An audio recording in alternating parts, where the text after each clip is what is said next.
for me, it was like sort of embarrassing because I realized that I'd heard most of them because I've watched the TV show Supernatural. Oh, Its that's what you complete mentioned. run maybe 3 times, because Right. I'm actually like a 16-year-old girl at Right. heart. Well, you have kids too, and so They've never seen Supernatural though. when Smells Like Teen Spirit came out, yeah, I got to bring up Nirvana, but like that main riff from Smells Like Teen Spirit is like a direct ripoff of More Than a Feeling. They just You are now listening to Male Worship Radio. I've also decided to embrace my need to fidget. Oh yeah, just fidget, dude. I realized that what's that called for autism? Stimming. You know the thing about that is that's what guitars are for me. I've realized for most of my life, whenever I have a free moment, I'll just want it in my lap. Like I'm not always working on something. I just need it in my hands. Me and Kim were talking about this the other day, and I was like, I've been doing this my whole life, and I just didn't know. But I was like, because she always complains. She'd be like, "Can you stop rubbing your pants? It's like you're trying to hypnotize me or something." Because I'll be sitting there and I'll just be like rubbing my pants. And we were talking, we were like walking, and I was like, "I'm doing it right now." And I lifted up my hands and just showed her what I was doing with my fingers. And like when I'm like doing this constantly, just like this movement or whatever, it's weird. I get it. I totally. All right, I'm good. So okay. I start with a question. Yeah. What's the deal with Boston? The band Boston? The band. It's a one-man band, basically, or was. For me, it's like all new information, and the reason why I even got interested and watched that video on them was just because I don't know, everybody knows those songs, and I had no idea that it was just a DIY one-man operation in like a home studio with hired hands, and he shopped the material around to labels until they finally got a deal. But that record was finished. Yeah. Before he had a deal? Yeah. Crazy. Yeah, there's a whole backstory on all the other false starts to kind of get that project going, I guess. It was kind of one guy's idea. He was an MIT graduate, and I think the record might have been made in like Watertown or something, where he was living at the time. I think he made it after he graduated from MIT. But yeah, he was basically just like the least rock and roll kind of guy you would think. He was just like a complete MIT engineer nerd. I don't know what his focus was when he was there, but you were already into them, right? I mean, I like them. I mean, when I kind of revisited and I listened to that record again, I realized how many of the songs I actually already knew just from classic rock radio. But then I also kind of realized how big of an influence they had on a lot of stuff I like The Darkness. But then also the last band I was in before I moved away from Boston, we sounded a lot like Boston too. I think like the main songwriter guy was into that stuff, and I was just like oblivious. Like we obviously didn't even realize. Yeah, I didn't. I mean, I wish I could go back in time and ask him what where are you pulling influences from that I'm not really like privy to. But yeah, like Township, there's a band, they still exist. If you go back and listen to that stuff, you can tell that he was in like 38 Special and like Night Ranger and Boston and that sort of like late 70s, early 80s power pop kind of sound or something. But yeah, I'm impressed with learning the details because I thought Boston was just like a band, and I totally thought that, and I gotta say, like that was like another one where you sent it and you were like, listen to this, and I told Kim that I just listened to it, and she's like, "What?" I know, right? So out of character. It is. And I was like, if Jason says to listen to something, I'll at least give it a full listen, like out of consideration. But then it was weird because that self-titled record, and I don't know how many records they have, but it's like that's a good question, actually. It's insanely ubiquitous because you have heard every single song off them, and like for me it was like sort of embarrassing because I realized that I'd heard most of them because I've watched the TV show Supernatural. Oh, that's its complete run maybe 3 times, because I'm actually like a 16-year-old girl at heart. Right. Well, you have kids too, and so they've never seen Supernatural though. Oh, really? That's just sort of I can't use that as an excuse because like I started watching it like in 2006 or something. Oh, weird. That's funny. That's sort of like my But it's friend. funny because, like, in the context of the show, I would be like, man, these songs are so gay. Why did they listen to this? I But then, know. like, listening to the whole record, and you're kind of like, and especially knowing the idea that it's just one dude's vision, and even crazier that he recorded it himself, because Yeah. I have to stop myself from turning it off because like when I first listened to it, I'm just like, I don't really give a shit. Like I recognize that this is good, and within the context, this guy is a genius. That it unequivocally, like Yeah. just obviously, because everything is like so good. Yeah. But then today, I was like hanging Christmas lights and listening to the whole thing, and Oh, it went really? by in a breeze. And I was like, okay, this record's kind of awesome. Yeah, it's really good. And I don't know. It's just sort of I find it really weird that I'm looking at it right now too. It's got such a great album cover. I being from New England and being a classic rock guy, I'm kind of like, what the fuck? Why, because I love Aerosmith. Like I love a lot of the old like music that came from Boston, like the Real Kids too, like kind of more on the garage side. But I'm but Boston, I think they're so ubiquitous and so just on the radio all the time, like Pink Floyd is too. But like I just never paid much mind to it, except for in high school. When Smells Like Teen Spirit came out, I got to bring up Nirvana, but like that main riff from Smells Like Teen Spirit is like a direct ripoff of More Than a Feeling. They just changed it a little. Like I think it was like a conscious I'm thing. gonna have to listen to that to the main parse like it out. intro riff to Smells Like Teen Spirit. That is like the chorus from More Than a Feeling. And famously, I think totally, even just singing the chorus without thinking the guitars, I Yeah. could see how they would fit together. Tangent or like mild digression, but isn't there an Unwound song that's the same? It's basically Candlemass, I think. Is that the Teen Spirit riff, but in a different order, like a different chord progression, but Is the there? same chords? I don't know. That's very possible, though. I mean, I could see how they would have been an influence on Unwound. There's a song where I'm like nearly positive that it Smells Like Teen Spirit. It's the exact same chords, just played in a different order. Is it early, like Fake Train?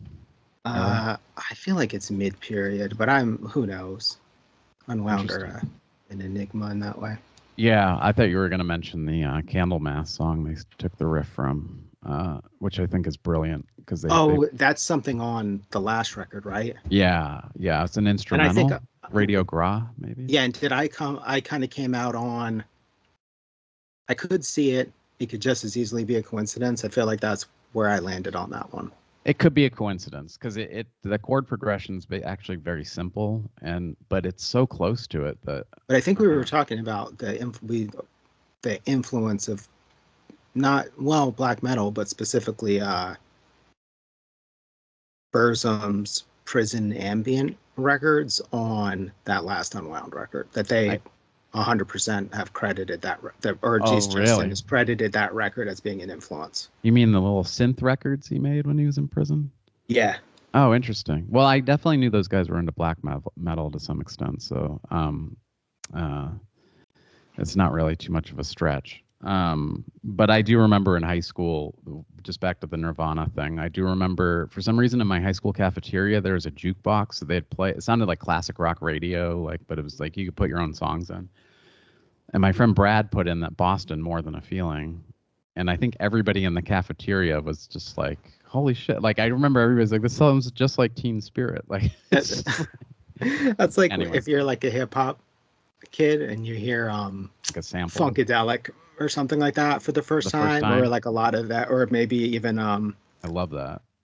I mean, being into hip hop in the late 80s, and then you'd listen to your parents' record collection, and it didn't matter what it was, you were gonna hear you'd hear like Miles Davis Bitches Brew and be like, oh, that's from blah blah blah, or even like vocal samples like from Steve, I can't remember what Stevie Wonder record, the beginning of Public Enemy's Black Steel and the Hour of Chaos, like the Get in That Cell N-word comes from a Stevie Wonder record. But but the crazier thing is like when you just hear a song and you're like, oh, that's that thing. Yeah, it is. I think Billy Corgan famously said the first time he heard "Smells Like Teen Spirit," he said, "Oh, they're just ripping off Boston now." Like that was like the first thing he thought.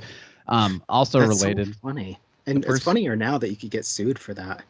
Yeah, totally. It's a little different. I did see a clip of Nirvana trolling their audience. Like they start playing Teen Spirit, but then it's More Than a Feeling. They start playing More Than a Feeling. But I somewhat related. I was watching a Oasis thing recently, and I guess the first time Noel played Wonderwall like on acoustic guitar for Liam to sing, like to present the song, he said, I guess Liam's first response, he's like something, why are we playing reggae now? Like he thought it was like a reggae song, like it sounded like Bob Marley or something. That's awesome. But that's anyway. funny to think. I'm sorry. I think you were saying about Boston, because when you said that you just realized your band was like Boston worship, Totally. I thought that you meant that you had subconsciously like started a band that sounded like. I thought that you were a fan. No, I mean there's even a music video. I'll send it to you after. Like they made the video after I moved from Boston. It's actually really well done. The guy that did it does music videos, but the song is called "Gunnin' Through the Night."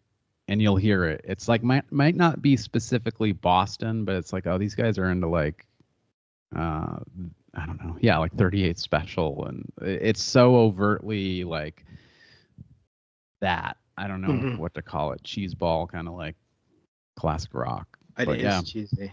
Yeah, so I love that one stuff. one other Boston question. So when they had made that record, because they're like, I assume the other guitarist, singer guy, where I can't remember how it worked out. Brad Delp.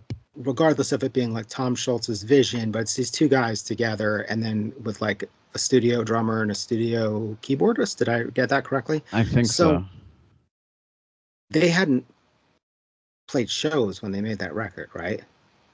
I don't think so. Yeah, that's the other kind of thing about them, is that they were like a pure. I think the reason why I got so interested in it is because it's like just a pure studio thing, and while that is a thing in the music industry that exists, it's not the norm in rock music. Like I think they did eventually, he did put a band together and they started playing out and stuff, but it might have been that's one thing we might need to fact check, but I think it might have been after he had sort of shopped it around. Well, because there's a funny thing. Okay, so that record is really having it be the product of an MIT grad after graduating MIT, it adds a funny dimension to it. You know, isn't there a song called there's a song called Rock and Roll Band, right? I think so, yeah. That's about like the about doing it. Yeah, about doing it, right? And it sounds like it's supposed to be about them having done it. Right. But they haven't done it. They haven't done it yet. They haven't played in Rhode Island for a week. All right. And they haven't signed a contract. Right. I love that. AC/DC has a few songs like that too. Like they have a song called "It's a Long Way to the Top" if you want to rock and roll. There's a category of songwriting that's all about that. I mean, that song "Rock and Roll Band" is really good though. The Boston song. I did listening to it too. I thought, I wonder if this was an influence on Rye at all, especially later. Totally. Rye, like those last two records, because like there's songs about being a rock band and whatever, doing rock and roll stuff. There's a thing to it, especially for Rye, because like they write songs like that, but they're playing, in church basements with the Rapture and with hardcore bands and stuff like that. They're not doing like, they're not, I mean, they doing are, but they're not, right? They're just plateaued at the underground, Yeah, like at that point, that's like touring with Foo Fighters and Queens of the Stone Age and all that kind of stuff. So there's that, and then there's another thing that I was thinking was really funny, because now I see it differently. But there's that song where he said, so I was listening to something about you where he says like, I'm a shy guy, or I'm normally a shy guy, but there's something about you, and this is so dumb, but there's an episode of Kill Tony. You know Kill Tony, right? Yeah. For the audience, if you don't know Kill Tony, it's a sort of a podcast. It's a live stand-up comedy event where people are pulled from a hat. And what do they get to do, a minute or 5 minutes? They get to do a minute of material, right? I've actually never watched it. I just know of it. Okay. Well, so you go to the show and you put your name in for a spot and they pull names out of a hat and you get to do a minute of stand up. And 99% of people bomb in the most spectacular, cringy, uncomfortable ways. And then after you do it, you get to do like a Q&A feedback session with the guests. And the guests are always these famous comedians or just famous people who are often drunk. So there's like they don't hold back. No And filter. I just remember there was one with Shane McGillis, not Shane McGillis, with Shane Gillis, and he's super drunk. And his ongoing gag for the night is, listen, I'm actually a shy guy at heart. And he's like hitting on everyone, but he's doing this bit where he's like the jock or the rock star pretending that he's like really shy and Super sensitive. Shy. He's really a poet deep down, but he's like hitting on all the waitresses. Every like woman that comes up on stage that's remotely attractive, he gets into the, I might see him like really out there, but I'm a shy, sensitive guy at heart. That's awesome. That's what that song reminded me of. But now that I know he's an MIT grad, he's a nerd. Back to, oh no, he actually is the shy guy. And then this whole record is a projection of a dream, of a fantasy life. Yeah, that's also kind of what's amazing about it. Like I gotta respect the vision and the wherewithal and the like, just the fucking determination to get that thing. And then that ended up being, it's like one of the most famous fucking records. I don't know. It's probably like gold like 3 times over, so it's, I don't know, pretty cool. But, sorry. No, go ahead. I was gonna say the other thing that is funny about it reminds me of talking about the Quicksand Manic Compression record.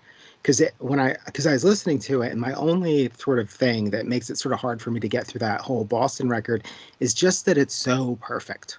Yeah. It's too perfect. Too perfect, yeah. But then when you hear the intent behind it and the fact that the guy even built his own studio, and you're like, amazing, right? It's not too perfect. Like in that context, it's the perfect amount of perfect because it's clearly obsessive. Yeah. Which I can't hate on that.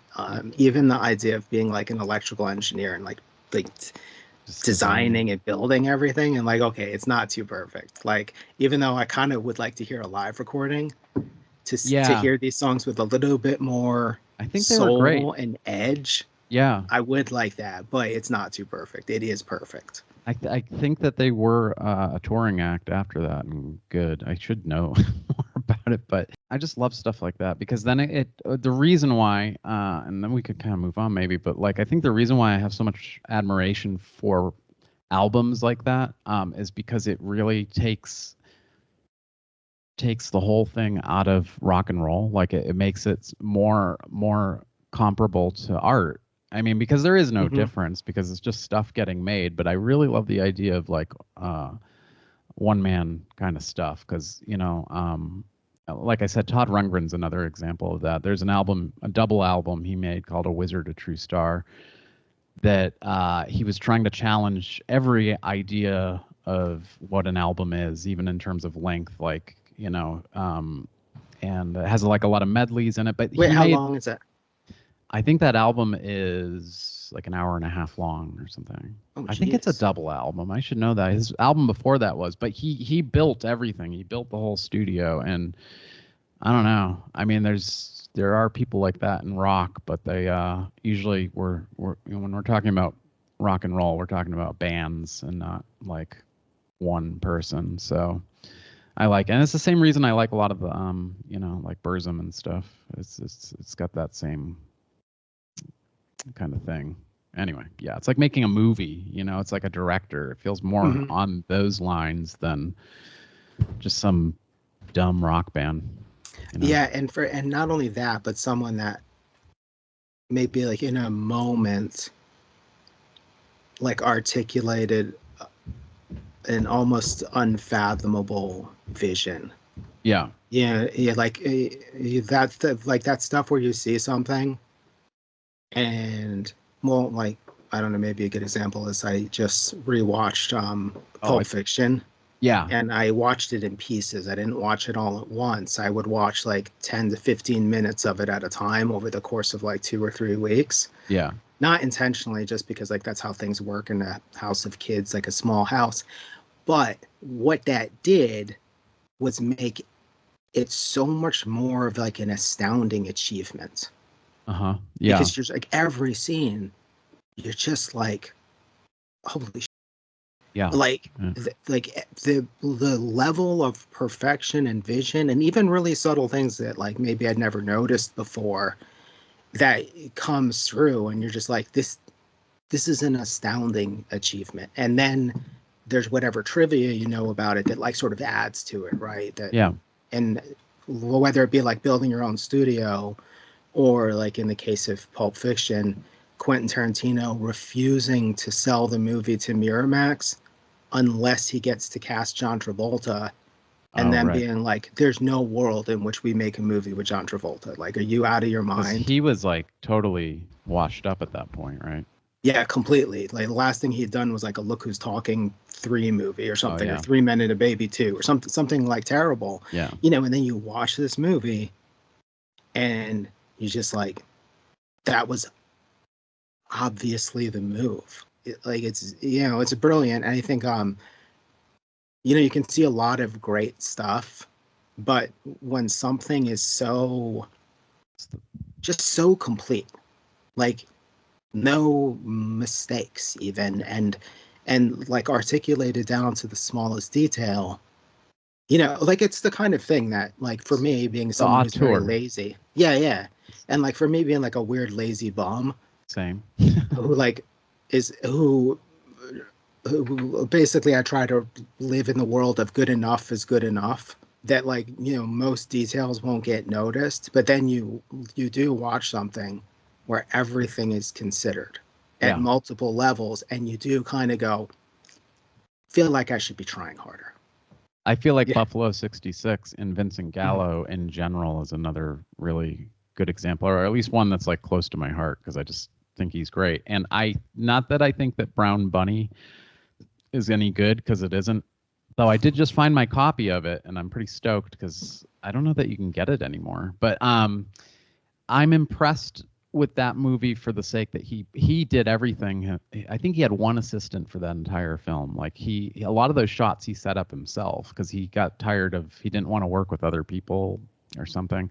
But Buffalo 66 is the masterpiece, where it's like the same as Pulp Fiction, in the sense that I haven't watched it in a while, but I've seen it so many times, and everything is perfect in that movie. Like, in my opinion, at least, I think like the performances are perfect, all the shots are perfect, the writing is perfect, the title cards are perfect, even. Like, it's just I would say like Tom Schultz is kind of like of Boston belongs in that category of auteur that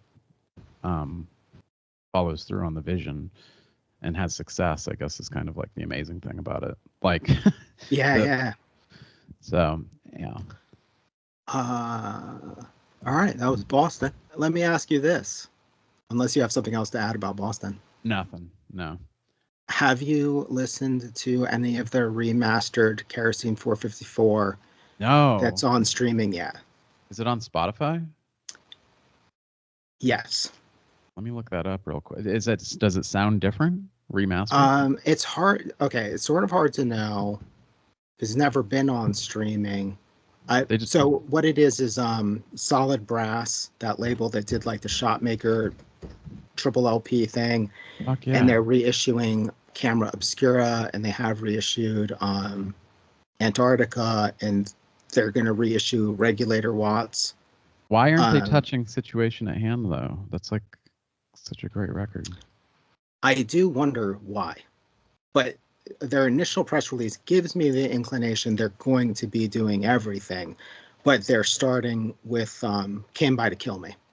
Yeah. Second LP. Oh, okay. So this Tracer thing is... So Tracer's the opening track on Came By to Kill Me. They released it as a single? Yep, and then the next single was Continued. Man. Here's what I do know. They sound awesome. Yeah. I have that record on vinyl. I've never had the best audio setup, so what can I compare it to? Right. I've never had it on CD, so I can't compare it to that, even though I tend to think things on vinyl do sound better than things on CD. so it's like when I've heard it on YouTube, I think it's usually vinyl rips I've been listening to. Hmm. So hearing it it's not just remastered, it's remixed. Okay. They got their original tapes, I believe. Like they took their time Shit. and they waited for them. And so, That's awesome news. yeah, it sounds awesome. I kind of think the vocals are mixed a little too quietly for my taste, but whatever. But it sounds awesome. Like listening to my car sounds so good. Hmm. And the second song continued, which might just be the second song on the record. They might not be doing anything especially like strategic in terms of issuing singles from it, but it continued, had me thinking about stuff that you were talking about in terms of sounds that they make with their guitars. And because continued Oh, is man. Yeah. that part of the main, there's so much interesting stuff that they do, but part of the main riff is I think it's Eric. He's basically not muting. Is he muting it? Not really. What's it called when you just put your hands on the strings to keep them from making real notes? So That'd they be just muting. make metallic sounds. Like So you're fucking blocking the sound. What's that? harmonics. It would be like a harmonic. Yeah, wouldn't it? yeah. So he's just playing this riff where he's tapping the I should know strings, that. doing this like harmonic riff. And it's like one of those things. It's like, when you play guitar, that's obviously one of the coolest sounds you can get out of a guitar, right? Yeah. Like everybody understands that. Kurt Ballou is really good at hitting Yes. those. There Yeah, back yeah. in And the I day. think I was gonna say June of 40. Who They did do it a some of lot? that. Slim do do that. it a lot, and that's Yeah. why all those types of bands do it a lot. Yeah, June of But 44 did a lot of that, I think, too. But yeah, real yeah. kind of like understated. It was Mhm. I don't ever remember it being part of like a shredding moment. It was always like Yeah, yeah. It's Sonic like Youth does integrated it into a too. riff. Yeah. And so they do it. So it's like this looping riff, and it's set up. It's just interesting because like I can't remember if you said. I think you said like on Situation at Hand, there's some song where the guitar sounds like a printer, like Yes. a dot matrix printer. Yes, it's amazing. Yeah. What's the name of that song?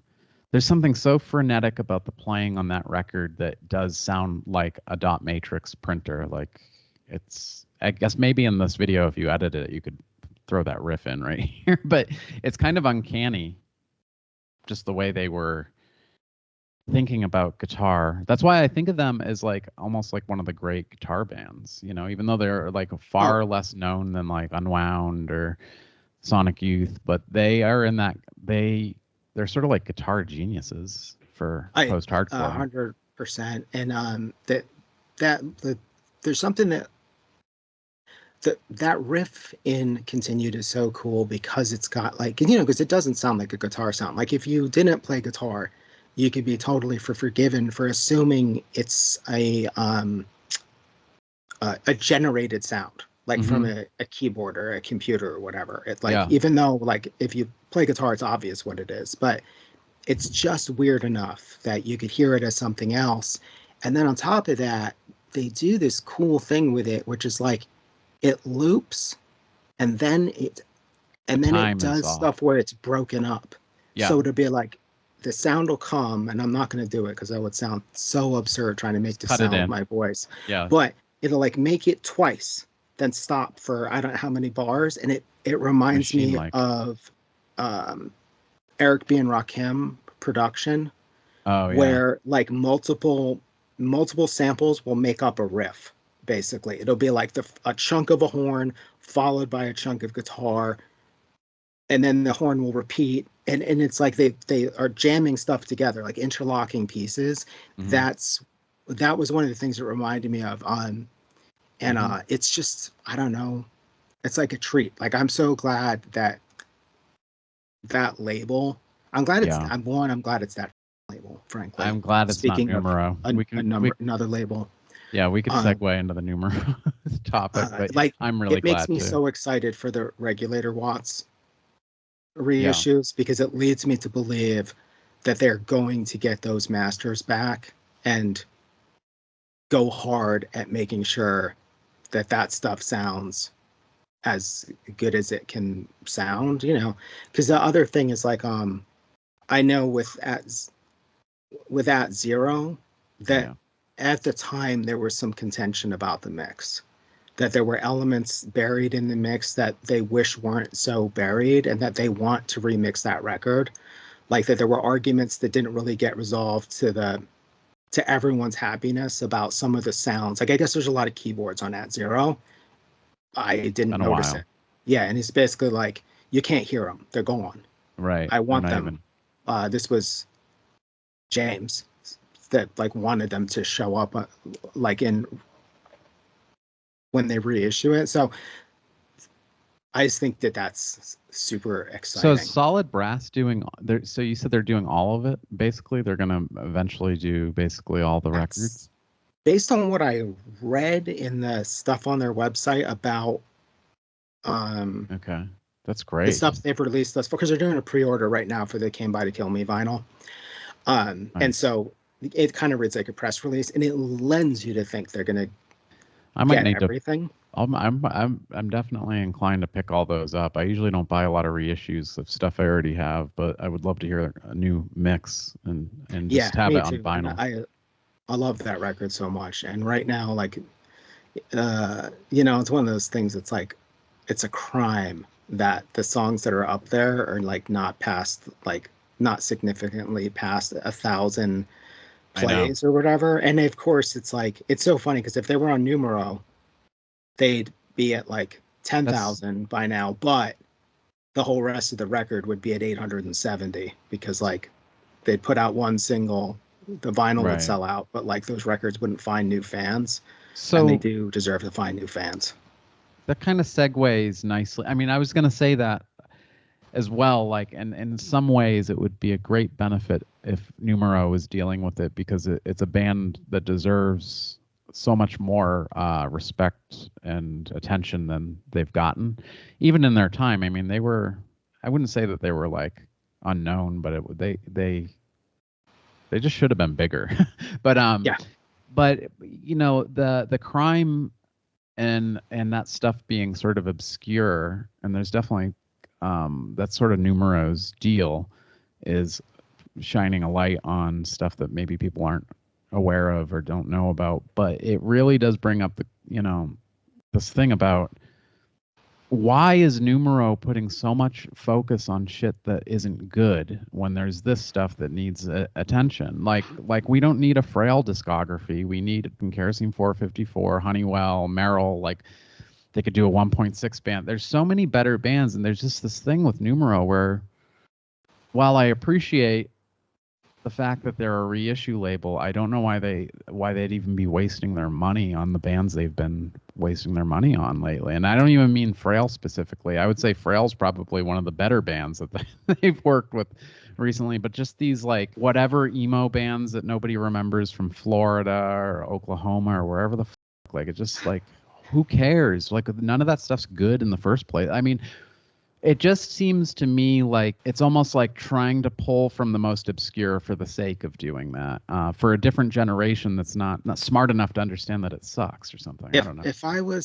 I don't know if I'm this cynical, but it seems to be latching on to this stuff that's getting like a second life via YouTube. I mean, if I was being really cynical, I'd be like, what? This is what the kids are into.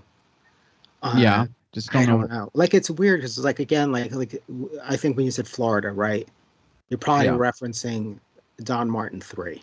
All that stuff. Which, again, maybe you're more aware of than me, maybe, because I split from the scene. I can tell you this. I sold the Don Martin 3 record for a lot of money, comparatively. Wow. So that it's in demand. I sold a copy with a skip for a decent amount of money. Wow. The person knew I had a skip. I was like, it's got a skip here, but I was also like, it could just be dirty. You might be able to clean it and get rid of it. But as far as I can tell, it's got a skip at this mark, and I was able to sell it. Now I listened to that record, and I was actually like, oh, this is actually a good record. Is it? Which okay. Frankly, shocked me. I thought it was going to be horrible bullshit.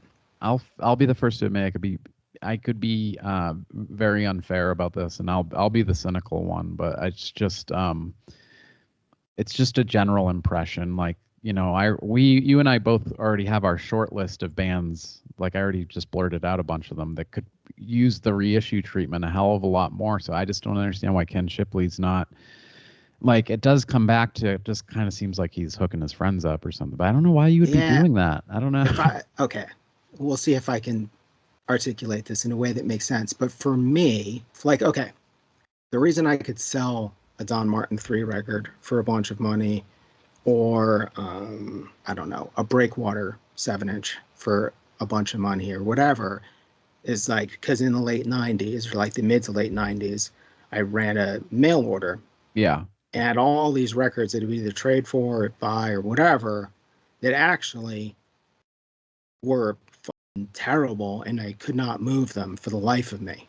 For years. Yeah. Until now. 20 something years later, like here's an example, because people might have heard of this, but me and my wife Kim, we put out this I Am Heaven LP, which the most significant thing about that now would be that Eric Wareheim sang and played guitar in this band. Mm-hmm. But at the time, it was significant because it was members of Frail, Elements of Need, whatever, Frail and Elements of Need. Yeah. And we could not sell that record for the life of us because the band was broken up. And I don't know if like the moment was passing or whatever, but like, we couldn't sell that record. Don DeVore was not in that band. He wasn't. No. And I thought it was a really cool, great record. I mean, obviously, but I finally sold the last one this year. Oh, you have no more now. But we sold them all over the last 5 to 10 years. Right. The pressing of like 500 records. Here's what I remember. I remember sending a box of 50 of them to Abolition and getting a box of 49 back. Wow.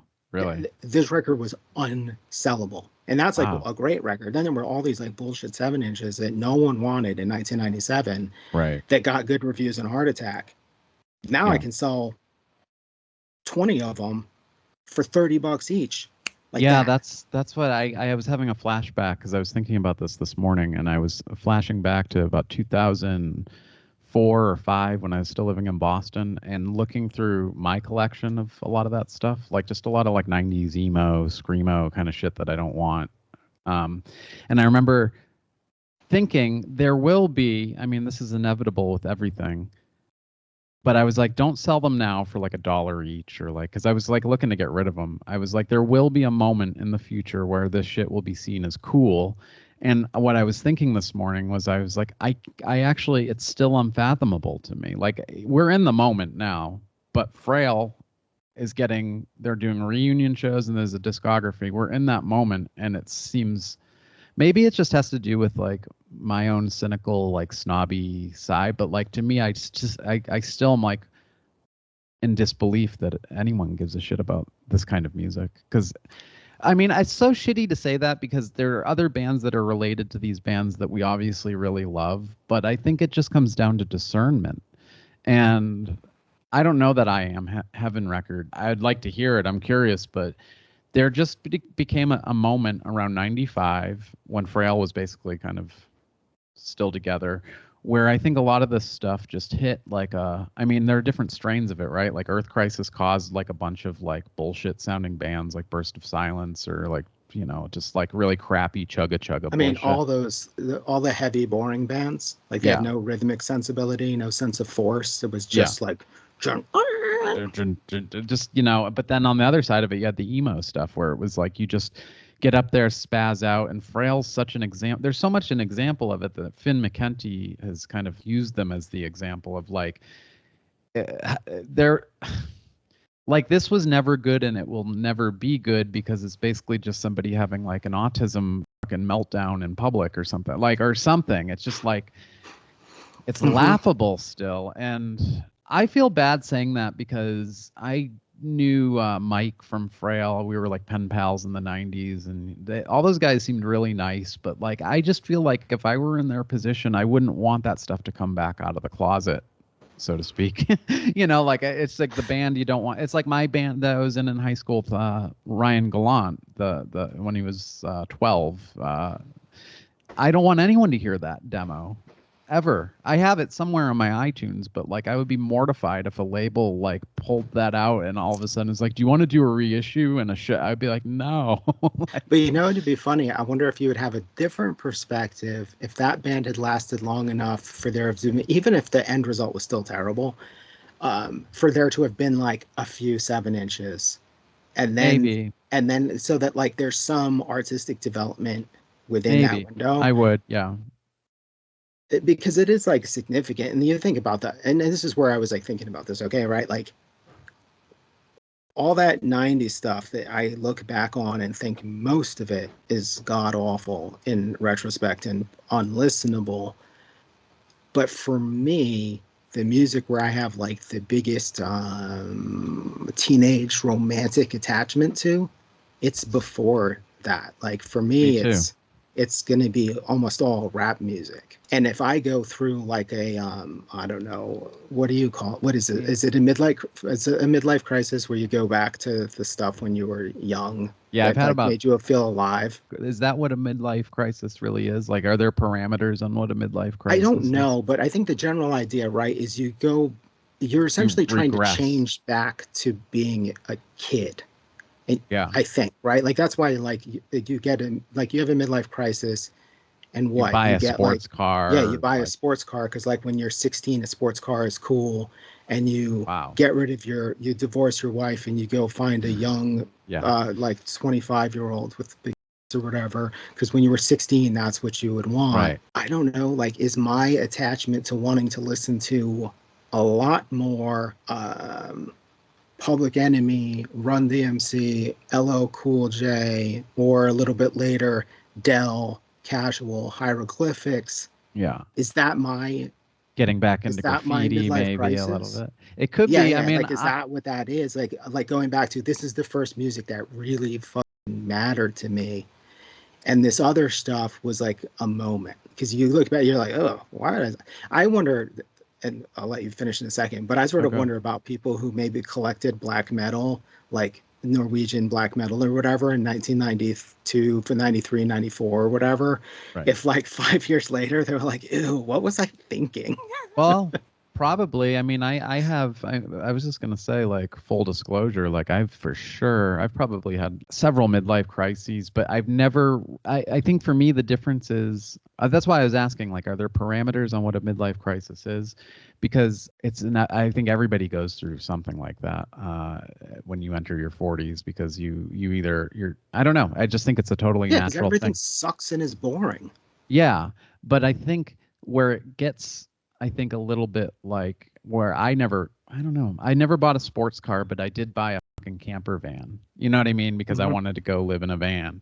And I could get into all of it. But in terms of like what we're talking about with like the music, I guess I could say that's probably what my affection for Nirvana is. I think it's not just them either though. I mean, I feel that way about, like, it's weird. It's kind of hard to articulate, but like if we are talking about this in terms of music, it is stuff that's before, not like 94, definitely. You know, it's all I don't know. I just went off. That's probably the age range. Like if you're like a music lover, right? Not like how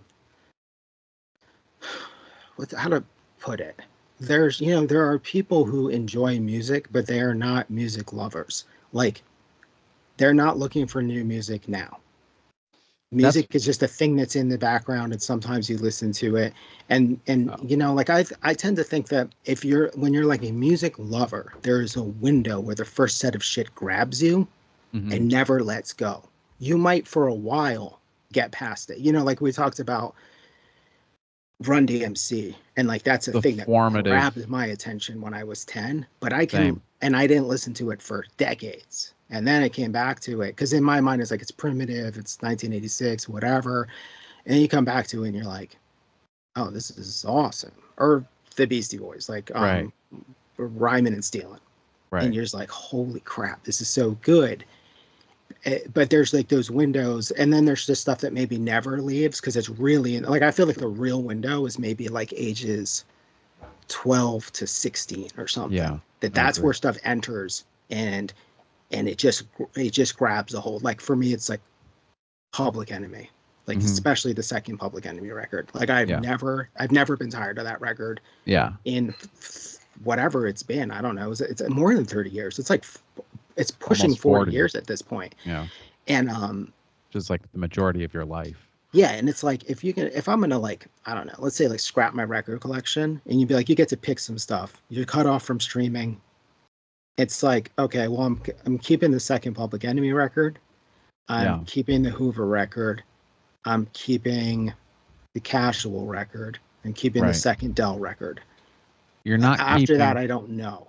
But I know I'm keeping those 4, but those all fit within that age range of 13 to 16 or something like that. Like, yeah. It's just that's the moment, I think. Yeah. I think it's important to keep in touch with that stuff. I just think that there's a line where I don't even know what we're talking about, but like, I'm not trying to like rail on people who are, I don't know, like obsessive about their interests, because I'm as obsessive as anybody else about my interests. But I just think that, I don't know. I think maybe I've lost the train of thought, but I was watching a Nick Mullen thing last night, and I think I was half asleep, but they were talking about Bushwick in New York, and they were just making a lot of jokes or something. But he mentions this sort of like the mental image of like, 43 years old and trying to learn how to ollie like in Bushwick with like your buddies is like sort of like that kind of is like a picture of a midlife crisis gone like into ridiculous. And there are so many people that live like that, and maybe I do to some extent, because I with the guitar thing or whatever, I did have a little bit of a cringy moment in my late 30s, but I'm glad it was in my late 30s, where I got obsessively into skateboarding. Mm-hmm. And I was in a relationship at the time, and I think she was like, what the f***'s going on? Like, because I was just so just like, I had reverted back to 12-year-old me, like fully. Like I was just, I can't even really explain it. It wasn't that I was trying to get good at skating, but I was like, made sure I skated every day, and I remember I didn't pull the trigger on it. I really wanted, this is like the sports car. I was going to get the Mike Vallely Barnyard reissue, which I kind of wish I had bought. And I wanted to get it. This is so weird and left wing. I wanted to get gull wing trucks on it, because there was like a photo, I think, of him riding gull wings or something. I was trying to remake a weird specific setup he had. Gull wing trucks, dude. What the fuck am I thinking? Like, I've been riding indies my whole life, so like gull wing are like the wackest. I mean, if you know, you know. They're just ridiculous. With risers. Anyway, what I'm getting at is I'm no stranger to kind of regression, but talking about numero, the reason why that's kind of, I think something to be aware of is my takeaway from regressing is a sour taste in my mouth, or it's a good, nostalgia is no good.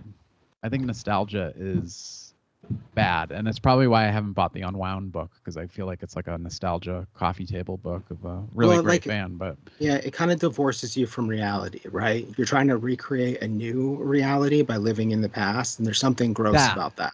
Skateboarding has a lot of these characters, this type of like regression kind of thing, and I don't know. I mean, I still dress like a fucking teenager probably, but like there's just a line that like personally I'm very aware of, because it seems to just, like I say, I walk away with a sour taste in my mouth every time I go ultra nostalgic. It seems surreal to me, and I don't like the idea of living in the past. But it's weird. I spend a lot of my time thinking about the past, culturally. Yeah. Because the thing with the numeral stuff is it just seems like it's anything and everything. It's very confusing. I am wondering if there is an aspect to it of stuff that, so for anyone who doesn't know, Ken Shipley, that's one of the founders of Numero and deeply involved in those reissues projects, ran a label called Tree from like, I don't know, 1993 to 2001, maybe. Label that got quite big and was associated with a certain type of like mature, almost like indie rock idea. At a certain point, and was never really in the, even when it was like the full-on screamo stuff, it wasn't the Honeywell side of that. It was the more, let's art make school. A terrible version of Slint side. Yeah, I was trying to, I know what you mean about the mature. There was a tier. Yeah, right? And I wonder if there is, what is happening in part is a reappraisal of why was I ignoring this stuff at the That's what it time? could be. Yeah.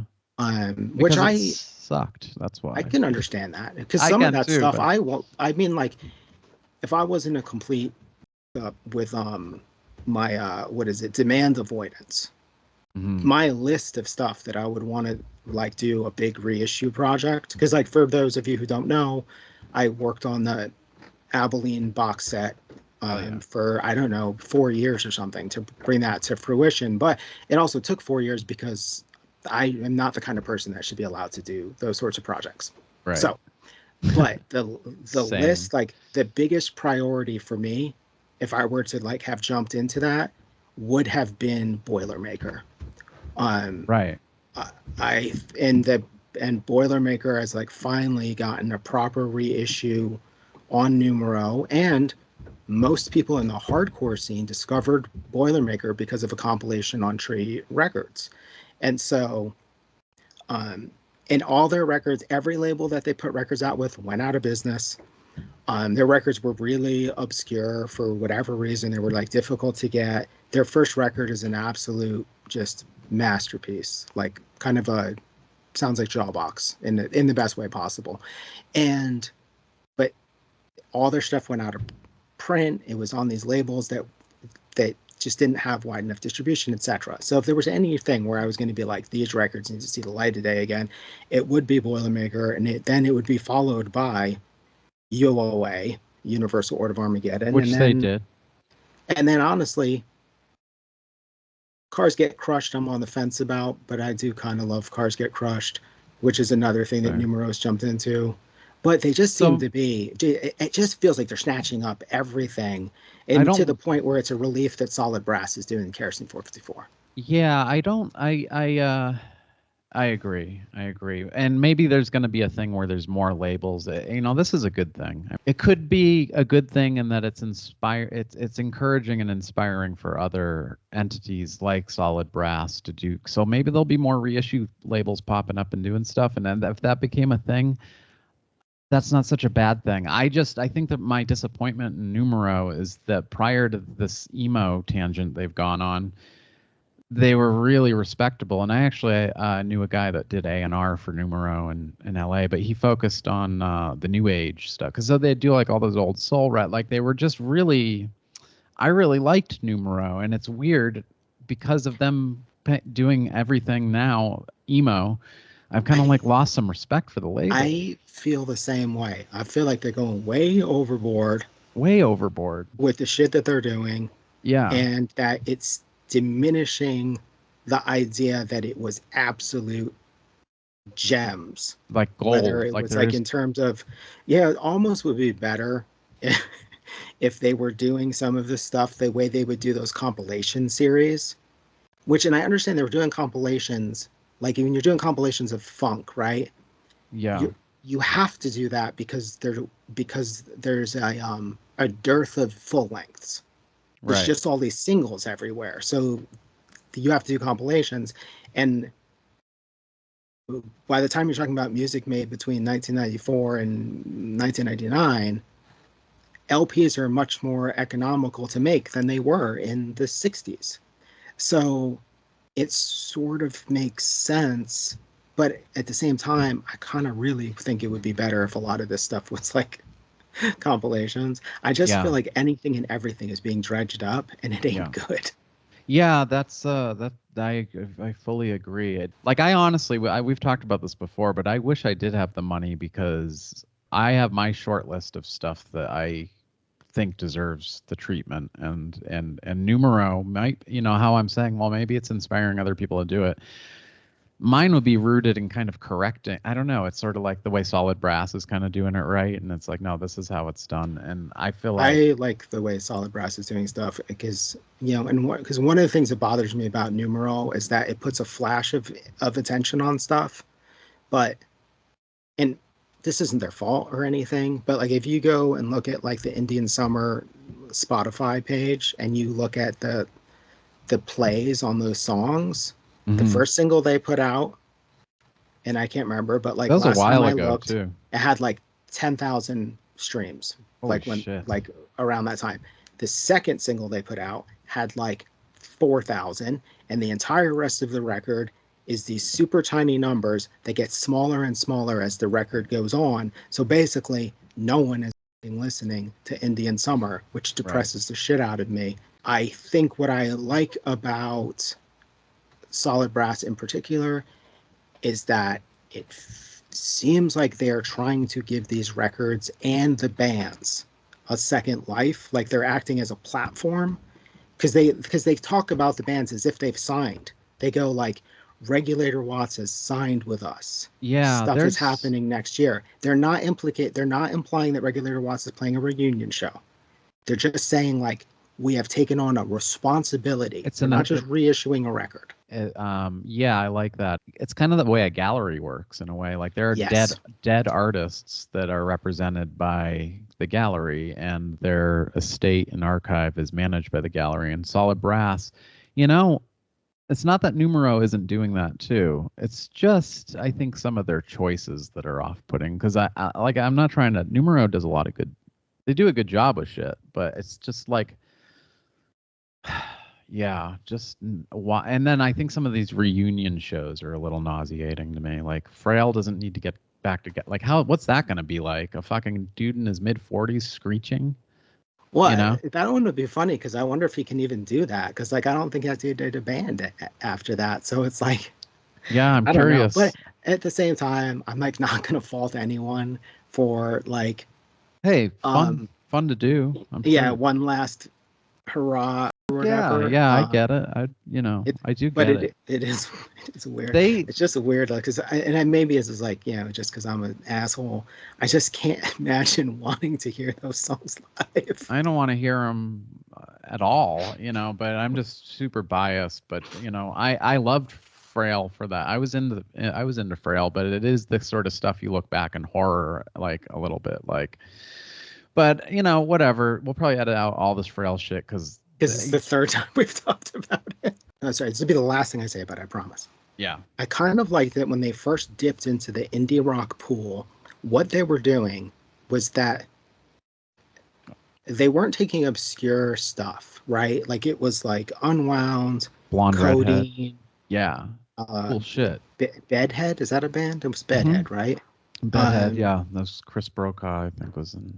Duster was probably the most obscure out of the stuff that they were going after, but all they were doing was being like, this stuff just deserves to be treated like it's fucking Aerosmith or something, or Bob Marley. That's the treatment it deserves. And I really respected that. Like those Codeine records are not obscure or rare. The Unwound records are not obscure or rare, whatever. But at the same time, they're like Touch and Go, it was not going to do that project, right? Right. Well, that's why I love Numero, and like I don't want to. It sounds like I hate the label, but I really, like I said, I think they did such a great job with all that stuff. And then I also, just to counter some of my criticism, stuff I'm not interested in, but I thought it was so cool they did like the White Zombie box set. Like it was all like early, like when White Zombie was sort of more part of the New York, like post no wave kind of. Mm-hmm. Like I Hate God toured with White Zombie early on. Like they weren't always like cheeseball metal. But yeah, like I didn't really know that until Numero did that. Like I was like I didn't know to the extent of how much stuff they had that was like pre MTV, So, and with all the old soul and the country stuff and even like the weird outsider music, like I almost wanted to comment on their Don Martin 3 post. Like, do you guys still do like, I mean, I could just go find out, but it just seems like what happens too is the algorithm also goes, this is what you're interested in, because you see the bizarre, because like with that Bizarro girl group thing that they like never got released, that they somehow just found this demo of like NSYNC style pop by a bunch of sisters from 2000. That's when I said they're trolling. That's the kind of insanity that I can get behind, though. Oh, really? Like at least because it's not even part of a scene, right? Because like that's not a scene, because it's only a scene if you were getting molested by that guy and we're in one of his bands. You know what I mean? Who's that guy? Who are you talking about? Lou Pearlman, is that his name? The guy that He was the brains behind early thousands, late 90s boy bands. Oh, I don't know anything Maybe about this stuff. only Actually. one person has said he molested them. Every other band though sued him because what he was running the biggest Ponzi scheme in history. I don't know anything And about his this. oh, this dude rules. He's Yeah, in jail right now for like a bazillion years for running this huge Ponzi scheme involving a non-existent airline, funneling all the money away from these boy bands. Like he was behind NSYNC and Backstreet Boys really. and all that stuff. Wow. Maybe even behind Britney Spears. Well, Um, send me if there's a. I'll have to. I want to. It seems like a rabbit hole. yeah, it's like pretty amazing.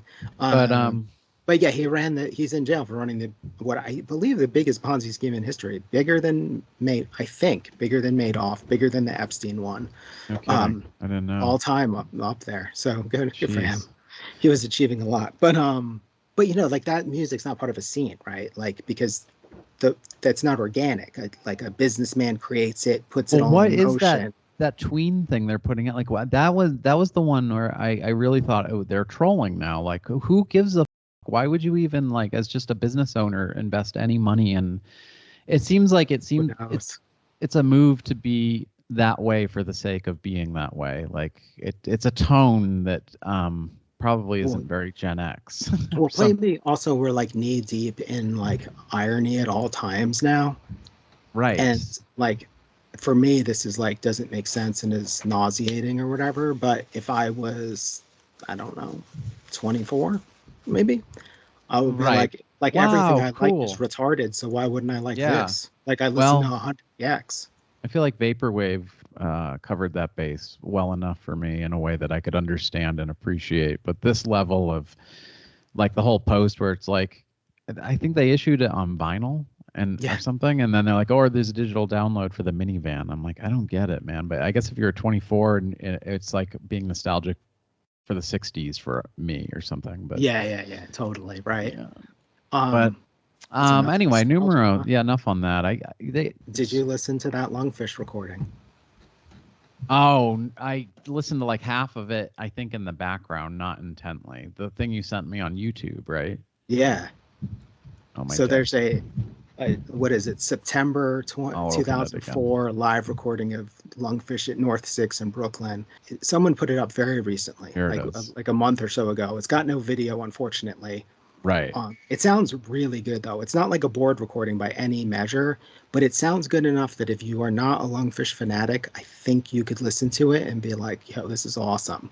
You know, Well, how, like they some stuff you hear and you can only like it if you're a fan because you that can right. hear it in the fuzz. And what's cool about this recording is, yeah, one, it continues. This is my favorite thing about Lungfish, and I don't think we've ever discussed this on the show, but Yeah, let's talk a little Lungfish. okay, you and I saw Lungfish in what, January, February of 1996? No, it was May or April because Oh, was that late? I was about to graduate high school, and I have to add to that, you enabled, or that's the wrong word, but you made it possible for me to see them because I had taken, this was obviously when we were really young, and I had taken the commuter rail in, and the last train to go back home out of Boston was like after their set had begun. So you and Brian Oakley were like, no, just we'll give you a ride home. So I wouldn't have even been able to see them if you hadn't helped me out.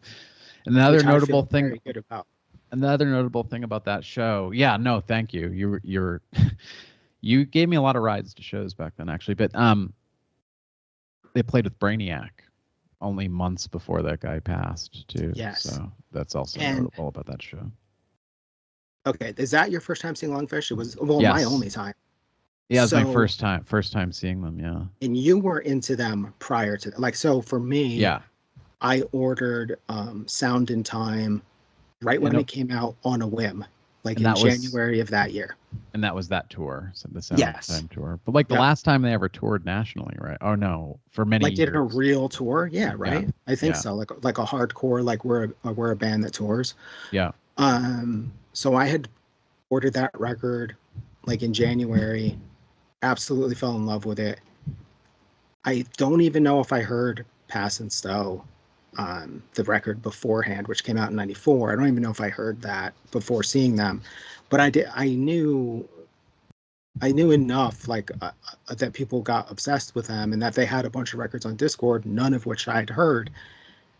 So when we saw them, they played, if I am not mistaken, they played Sound in Time from beginning to end, correct? Starting and ending with the instrumentals. Am I right about that? I know they played I think you are it. right about that. I never thought about that until now, or not for many years. Yes, well, I know that they opened and closed the set with that instrumental thing. I'm nearly positive because it is like it's up there as one of the absolute best live shows I've ever seen. Oh, me too. So, yeah. You think about so at this point, it's 1996. They've been putting out records since 1988. Is that when Necklace of Heads came out? I think so. Okay. 89, this is a band that's been around for 8 like years. It's got maybe 4 or 5 records out already. And they come out and they only play the newest record. That made me love them more than anything. Like, that's what I always wanted Fugazi to do, to purge their shitty audience.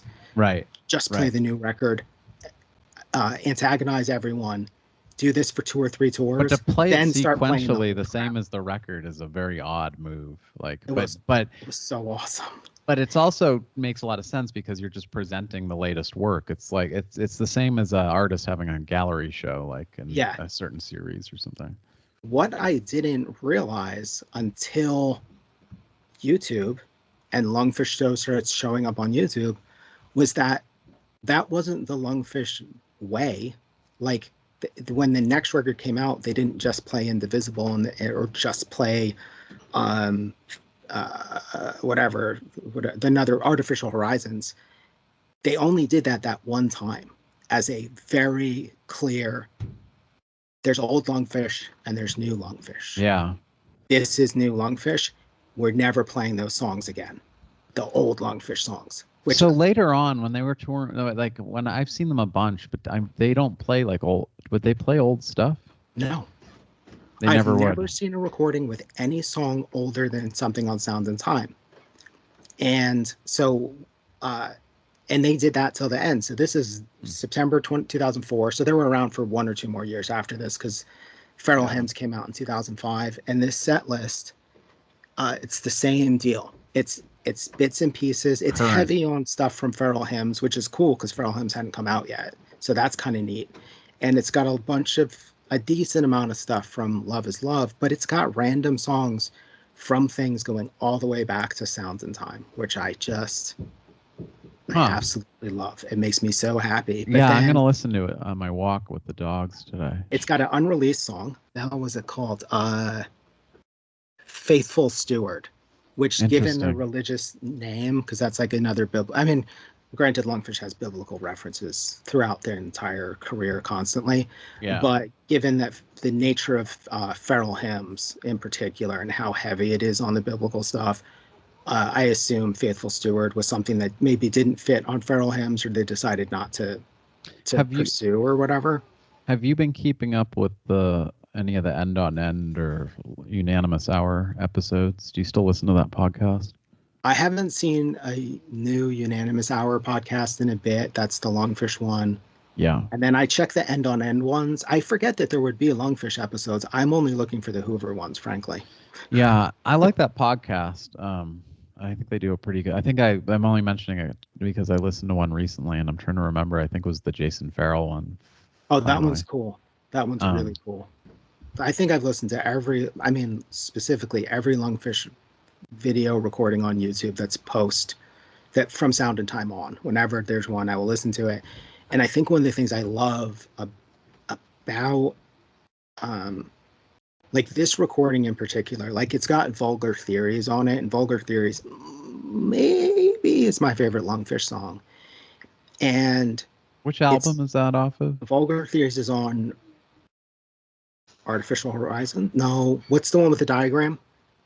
Unanimous Hour, isn't it? It's on the Unanimous Hour, I think. And I think you're right. I have it over here. And one thing that the way that Lungfish records are produced is they don't feel produced to me. Like they're like alive. That's what I thought, right? Yeah. And it's only been in like recent years that I've really been able to be like, oh no, like there's a thing happening here that's different. And Vulgar Theories is an interesting one because it's got a heavily distorted bass tone throughout the whole thing on record. That when you hear it, it's fundamentally part of it. It's impossible to imagine it without it. And then you hear a live version and they don't recreate that sound, Oh, and it takes on a different dimension. That's super cool. live Lungfish is definitely was and is just a whole other different amazing thing. I think one of the things that I really love about Lungfish is that, or about the live recordings, is the way that Dan uh, delivers the vocals in these in meters, right? Like everything is like every word is written to Yeah. work as like a poetic meter. Right. Regardless, it's not like a rock song where you work on parts and then like Jawbox being the exact opposite. Every Right. vocal works with the guitar in a specific way, and it needs to work the way it does. And whereas with Lungfish, like essentially the way Dan writes lyrics is they're like a beat, and then because they're a beat, he is able to be swept by his moods in a way that's not normal, I think, for most bands.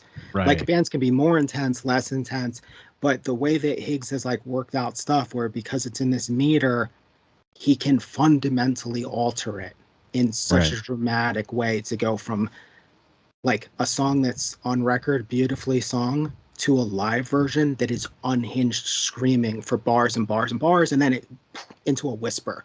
And this recording is like such a good example of it because it's just the fluctuations of his delivery. He's clearly swept up in it in a way that's but there's this other video from like New Jersey in like 1998. It's like I think the only show they played that year, and it's a very dicey sound system. I think Ace's guitar cuts out at one point. Like the whole thing's messed up. Ace's guitar cuts out and Nathan gets electrocuted. But Higgs is insane during it. He's just like screaming for most of the set, regardless of what song it is. On this one, it's just up and down constantly, and it's crazy. It's just like 56 views. What? Wow. Send that one to me too. I want to hear that. Yeah. And one of the things that's such a great picture of that is missing from Lungfish's recorded output is the fact that my understanding is that there are many, many takes of Daniel Higgs vocals, and then they would go back and pick the one that That's they interesting. liked the best. Yeah. It's not like he had to nail it. And then they were like, oh, finally, the end is they didn't record with Ted Nicely, and Ted Nicely's like, oh, finally, you nailed it. You know, it took 3 days. What it is that Higgs just keeps doing it over and over again, and then it's like, I think that's the one I want to use. It's like it's like a solo. That's what it's like. You know what I mean? It's like, totally. That was the one that we want. Down. I think on Feral Hymns, there's even one that was supposed to be a demo where he was singing with the band like live, but it wasn't supposed to get used. It was just supposed to be. It was the best vocal take you probably. Yeah, yeah. They just were like, oh, that's the one. Let's actually use that one. That's better than when you went back and did like multiple takes.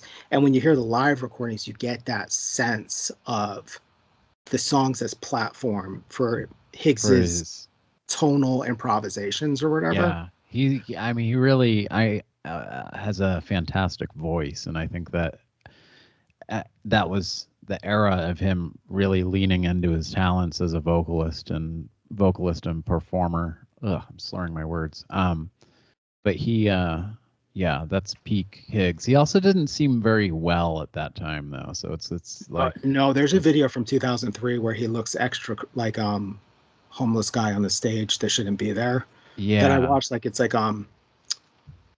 like Pennsylvania in 2003, and it's like unnerving. It's like unnerving in a way that even when we saw him wasn't. He was super. He freaked me out then. Wasn't he really skinny then too? Like I think he was very. Because he had on like two suit coats. And a flannel Henley or whatever. Yeah, he seems like he's doing relatively or comparably very, very well these days. I like the happy tie-dye I love like Higgs. tie-dye Higgs. Yeah. Yeah. Tie-dye clean beard Higgs. Well, like the I don't know if I've told the story before on the podcast, but like running into him randomly at my local park playing the banjo at the headwaters on a bench was one of the best like afternoons I had. But reflecting on that though, he didn't seem unwell back then when you would talk to him though. He was always super engaging and really nice. I don't really know what the hell. Who knows? I don't know. He seems like Maybe rock band lifestyle not good for Higgs when he's like that. playing Maybe your shows. theory is right. Yeah, the band drove him out of his fucking mind. I like that theory. I do like that idea that the band made him crazy and that He like his just- beard gets unruly and he's got to wear 17 sport coats and Yeah, it just makes them just being in association with those guys turns them on. Yeah, it's like such a good live set, especially because it's heavy on feral hymns. Because I specifically Googled Sweet. Lungfish Live 2005 because I wanted to hear feral hymn stuff because I haven't heard any of that live before. It's so I mean, it starts with All Creation Bows, which Right. I mean, so good. it turns out that I should hyper definitely listen to religious that. Lungfish is my favorite Lungfish. Yeah, I think I like the mentally ill, the more like Pass and Stow and Sound in Time, just the dark, like that shit's so dark, like it's not religious at all, actually. It's That's true. Yeah. I like all the songs that give me like weird chills and help me understand the universe. Yeah, I mean, All Creation Bows is one of their best songs for sure, and Feral Hymns is amazing. Like, I love the Tim Green era, like where it does get experimental in the studio and stuff. It's interesting. I think this wouldn't have had as much resonance for you, but I sent that Young Widows video of them playing like 2 months ago. Yeah, I mean, Young Widows has been around for almost 20 years now, but in my mind, they are like up until I discovered Kowloon Walled City in like 2013. Young Widows were for me like, this is the modern band this is like the modern currently active band that I like. Yeah. And this is them. Like every record got better and better. I'm trying to think if I have one of those. They haven't put out a record in a long time now. Like they haven't put out a real proper full length in 10 years. And they were on a kind of a hiatus because the main songwriter, Evan Patterson, does this project J Jail that's become a real band over time. Why did I want to write? So I've just been listening to this Young Widow set. And one of the things that to me, maybe this will be like a good kind of ending topic, but I've realized that when I see something live, I want it to do something different than the records on some level. When I saw Jawbox and probably whenever they did that reunion tour, maybe 2017 or 2018, I think that's when it was. And I saw them play in Minneapolis, and they played this really painfully long set, like an hour and a half. Now, if you love Jawbox and all you want to hear is note for note, perfect Jawbox, you're going to be so happy. That's exactly what you're going to get. There is not a note that is different on the record.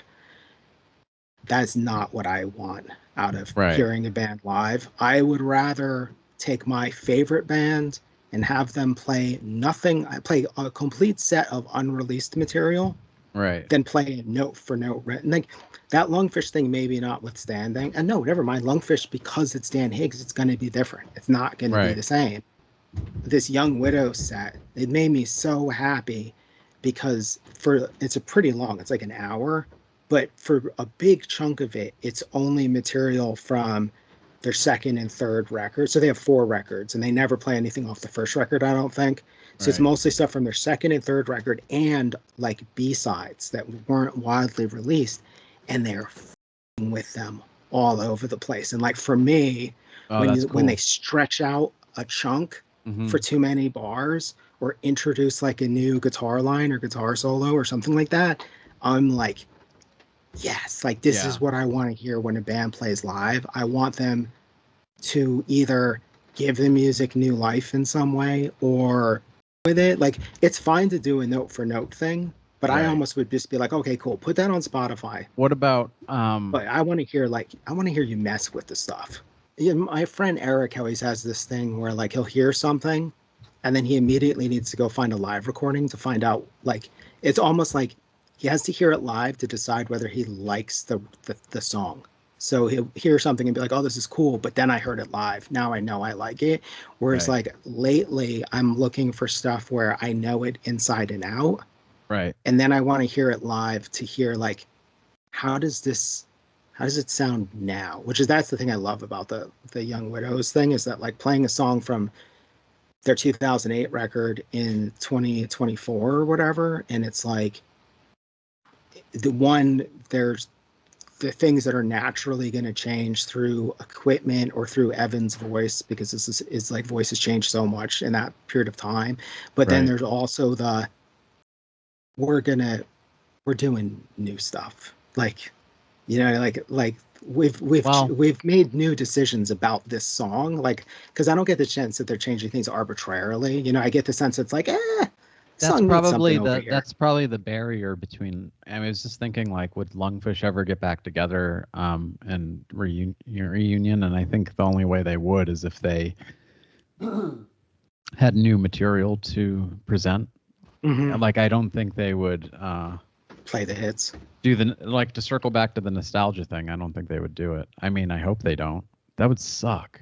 I would be like very disappointed. Although I would go, it would just. I I know we'll like never. the Sorry. commitment. No, I just like the commitment to the. Yeah, I want I know we'll fans never to get hold it, it. but I wish that at some point there you that Lungfish practice tapes would see the light of day. Oh, do those Um, exist? I assume they do. Somebody said they have hours of practice tapes, Oh, they probably and that there are recorded like a like lot. hours of Daniel and Asa tapes. Oh yeah, man. That I was the don't know thing about where the I heard Jason that. Farrell thing. I loved when they were talking about the cover of the Pupils album because I guess Jason Farrell did that, and I guess the whole idea was that Daniel and Asa wanted it to look like a cable access show. Yes, But because it's or a them and it's podcast. black and white, it just looks like completely like kind of like unnerving, because of like Yeah, yeah, it's the not like way they that at did it. all. Yeah. Um, And uh, that's why it kind of keys in with the name, like the pupils. It even kind of mhm, sounds like a public access show. But totally. yeah, I forgot about that. that's a great record. Oh, what's I gonna say? Oh, but it's like there's that whole thing that Lungfish basically, when they went on hiatus, they played 3 or 4 days a week, and they wrote Oh new right, material. But and they were I gonna want to do know that thing how. where they just stopped playing, but they just practiced all the time, right? Yeah, and Like, I'd be very interested in knowing. Okay, it's a random Tuesday night, and they're at their practice house. Is that time spent writing and making new songs, I bet. Yeah. or is a decent amount of that time being like, hey, let's play TikTok off of Indivisible, Right. or let's Yeah. play William Fault or whatever. You know what I I mean? Like wonder. like Seems because like like not. I would guess. the Fugazi deal was like all the time was spent writing, and then right before tour, it's 2 weeks of playing every single song. Ugh. So It's hard to not imagine my. Lungfish doing that. Yeah, I think Lungfish were probably always very current, honestly. I mean, that's just my hunch, but I feel like they were probably always jamming. They were Hmm. probably just doing a ton of jamming because when you listen to any other stuff, really, it all sounds like it's born of jamming because they have that. It's like the whole repetition and the riff thing, Hmm. and you know, I always want to be careful of my fandom of them only because I'm not criticizing other fans of theirs, but I try not to read too much into much of anything. There's a certain kind of guy that's a Lungfish fan, and as somebody that has a beard, I'm also kind of like trying to be aware. I mean, I don't have a beard because of Dan Higgs, um, but I try not to fan out too much. But what I really key in with them is actually it obviously involves Higgs, but Asa is just he's an influential musician to me, and I'm a little embarrassed how close some of the shit I'm doing sometimes sounds, but it's like My other reluctant respect for like Thurston Moore or something, they kind of gave me permission to teach myself how to play, and that's kind of what Lungfish, like, it's so much about the guitar for me and the whole band, honestly. But Asa is he's kind of my favorite. Yeah, and there's something that there's something you can learn about making repetition work within the whole context of Lungfish. Like, and you can do this with like any hyper repetitive music, is that you can figure out like, okay, what's making this work, that it's not boring. And it's like, if you think about like dub, like a scientist dub, which is like another thing I've been obsessed with lately, it's the randomness is like the thing that keeps you on your toes, because structurally he kind of does the same thing on every tune, or he did like in the 70s stuff, but it's the randomness of the sounds, the inconsistency of the sounds, that gives it that thing that makes it not boring. And I think like with Lungfish, what's interesting is that Asa's discernment of which riffs can work to be played indefinitely, and of course Mitchell's beats. But like the thing about his stuff is like, I feel like you could actually probably take a lot of what Mitchell does, and if you isolated it, it's not funky enough to get away with how repetitive it is, if that makes sense. Like, it fits, and it's right too loud. But within the context of Lungfish, it fits. It works. He's like one of the best drummers ever, in my opinion, because of that. But you're right. Isolated. But if you were to just have those drum tracks, it's not like taking the funky drummer break from a James Brown record where you can play that for 3 minutes and be like, oh, I'm not bored yet. His stuff, you would be like, okay, someone needs to put something else on there. Yeah. And you couple that with him, and then with Daniel being the random factor that lets everything kind of work. Because like, I think if it were only Asa and Mitchell, you would actually have to really switch some. This is whatever, like Mr. Non-educated musician talking, but I do think you'd have to really switch something up, both in terms of like the beats and the engineering on Mitchell's, the way he plays drums. I think you'd have to figure out a way to really soften it, or make it more funky. But within the context of Lungfish, it's like perfect, because it's really the guitar that's that hypnotic element, more so than anything. Because I think you could listen to recordings of Asa with nothing. Oh, and it's like, and amazing. You could just zone out. And I don't think anything else in the band has that. You could zone out. Zone out. Yeah, no, he's we did it. Yeah, I mean, just one last thing on him is like, he's kind of part of the reason, like, he's a huge part of the reason why I play guitar. I feel like Lungfish was just, because that was the revelation for me with Sound in Time, because that was the so unapologetically repetitive record of theirs. Mm-hmm. Even bookended with 2 like repetitive instrumentals that have no changes. When I kind of realized that you can write songs that have no changes, like that was Lungfish. And at the time I was beginning to play with like John and Bill actually, and I was kind of struggling with the idea of changes in songs, because at that time I wasn't good enough of a musician to do chord progressions too smoothly. So that's why I like the repetition of it for myself. I think if you're listening to this podcast and you are not familiar with Lungfish and you are a musician, it would behoove you to listen to later Lungfish with like an analytical. Those are the records that, Feral Hymns and Love is Love are the records that the doubters, the people that like I would try to push Lungfish on prior, they're like, I don't like this. Those are the records all those people started to like. I think that a good thing to discuss, not today, but at a future date, is bands or records that have gone through like the process of stripping away in a very noticeable Shellac would be another one. Like, because I was thinking about like with when we talk about Asa, I think one of the things that's insane, if you like if you were like me, you mostly only listen to later Lungfish. You listen to Lungfish 2.0, not 1.0. Mm-hmm. When you listen to Lungfish 1.0 and you discover that Asa can shred. Yeah, he can actually play. Yeah, that he can play in a way that is like, oh, you almost think it's a different dude. Yeah, and then he went through this moment of no extra notes. I don't know. I mean, I'm sure we'll find other examples, but I think their willful reinvention within like a set of parameters. It's just Yeah. unusual for a band to assign parameters to their entire output eight Yeah. years into their career. You know what I Yeah. mean? Usually you Yeah. start out that way and then you disregard them, or a record has parameters. Right. But Well, they weren't very few necessarily a bands just go bar like, band. we're doing a new thing. You know what it is with Lungfish? I think that this is where I will sound like a dorky fan, but I do think they're one of those bands that taps into something collectively that is a voice. It seemed a lot more mystical to me when I was younger, and it still is, but not a lot of bands can really do that. And I think when they began to tap into whatever that voice is that's coming through Lungfish, I think it became clearer and clearer and clearer as they went on, and that's why things became more reductive, and so they didn't need all the extra. And I think in the early years, I think they were struggling to articulate what was coming down, whatever that inspiration was. I love the early stuff, but there are moments that seem aged. It seems like a late 80s indie record or something, some of the talking songs. But I feel like signing off. Do we need to sign off, or do we just? No, you can just cut it out. Yeah. Bye, Bye. folks.